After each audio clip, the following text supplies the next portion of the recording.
Asthma is a very prevalent disease in the United States and in Georgia. In a recent article, asthma was termed a disease of education. Many people have all the signs and symptoms of asthma, but never seek medical care. Many people don't know what the definition of asthma is. Before we look at the signs and symptoms, let's talk about the facts about asthma. In 2008, the National Heart, Lung, and Blood Institute suggested that 16 million, or about 10% of all Americans, have asthma. That's the diagnosed number, and many people, again, have not had the privilege of being diagnosed or checked for asthma. About 9 million kids, or 12% of all American children, have asthma. At your local high school today, about 16 to 20% of the kids have a diagnosis of asthma. Asthma is a pretty dangerous disease. Many folks don't know that you can die from asthma. In the United States, there's about 1.3 deaths per 100,000 people. Interestingly, several variables increase that risk.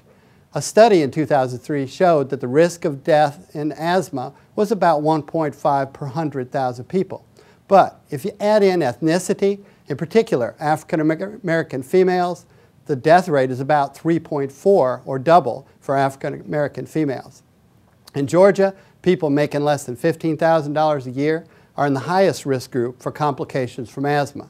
Other things related to ethnicity, such as Hispanic heritage, might also be a reason that a person would have asthma.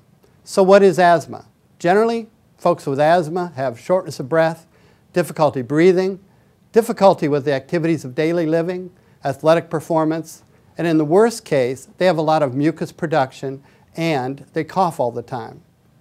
Many people report that they are so short of breath that they can't go to work or go to school, which is a loss of productivity in our regional businesses. There's other ways that you can have asthma. While we think of it as an allergic disease or hypersensitivity to something, some people sneeze, wheeze, and have mucus from exposure to irritants only at work. Indoor air pollution, dust mites, and other things have also been thought to cause asthma. People with allergies might have a rash or other symptoms that's directly related to asthma. In children, number one reason is virus or bacteria that triggers those symptoms.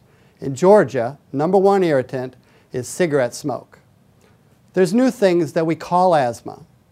One of those is cough asthma, where the patient coughs all the time but doesn't have a lot of wheezing.